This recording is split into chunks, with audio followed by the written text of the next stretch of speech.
Culture. Il fait très beau ce matin, une ambiance presque printanière. Voilà, on a envie de sortir, on a envie de se balader, on a envie d'aller aussi en expo. Déjà, Linda, de bon matin. Oui. Moi, je suis toujours très inspirée le matin, Oui. très inspirée pour entamer une très bonne journée. Voilà, nous avons la chance d'avoir un pays où il fait doux. Exactement, Il fait vraiment doux, il fait bon, il fait doux et on est bien. On a la mer, le soleil, la montagne. Alors, on va commencer justement par l'événement. Donc, ce sera dans pratiquement une semaine. Il faut savoir que la conférence de presse va se faire aujourd'hui. C'est au sujet du Festival de la musique symphonique, un grand rendez-vous, tant attendu par les Algériens d'ici et d'ailleurs. Parce que, vous savez, en ce moment, il y a beaucoup une grosse communauté algérienne qui est là actuellement pour passer les vacances. Pour certains, en tout cas, ils sont là, ils sont très nombreux.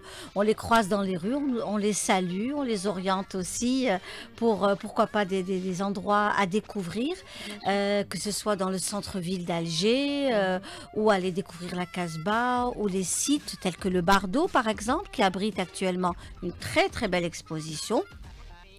C'est un objet d'art en fait, c'est un objet historique lié à la femme Targhi, la femme Touareg. C'est pour dire que cette femme est aussi une femme qui reste très féminine, qui a beaucoup de sensualité, qui a ses parfums, qui a sa façon de se faire belle. Et c'est une sorte de boîte qui est faite avec un cuir très particulier.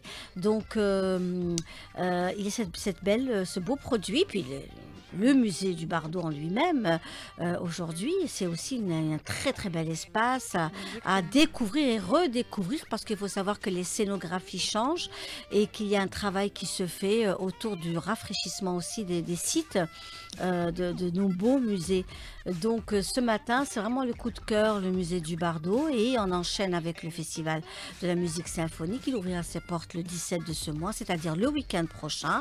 Préparez-vous, allez aussi, vous pouvez ne pas vous déplacer et aller aussi prendre vos places au niveau de l'Opéra d'Alger. Des tickets C'est à 1500 dinars. D'accord. Voilà. Pour toutes les places? Pour toutes les places, oui. D'accord. Donc, et ça, c'est aussi un espace à découvrir pour ceux qui n'ont pas encore été au niveau de l'Opéra d'Alger, à découvrir surtout les pays hôtes actuels qui vont être pour le Festival de la musique symphonique. Et puis, nous avons aussi pour ce week-end cette sortie sympathique autour de cette belle exposition qui va se faire au niveau de la galerie d'Alkens, qui est restée quand même assez absente pendant quelques années, là, qui revient avec une superbe exposition liée aussi au sud.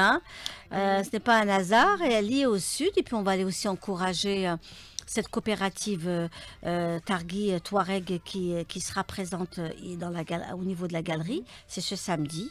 J'y serai, je serai ravie de vous retrouver. Les auditeurs aussi. Oui, voilà.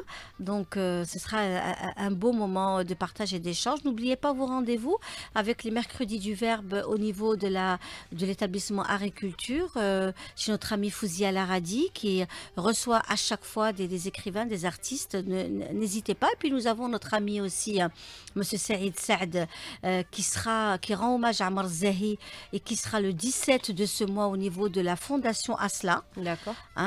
Donc c'est aussi un beau rendez-vous à ne pas rater au niveau du boulevard Zerout Youssef. Voilà. Très bien, et on se retrouve pour le 100% culturel à partir de oui, 9h. Écoutez, avec plaisir, on recevra M. Slimane Hachi. Il reviendra justement sur le classement des vêtements traditionnels et des bijoux traditionnels algériens, notamment le vêtement et le bijou kabyle. Merci à vous Linda, il est 7h57. Prochain rendez-vous de l'information à 8h avec Faziel Kans.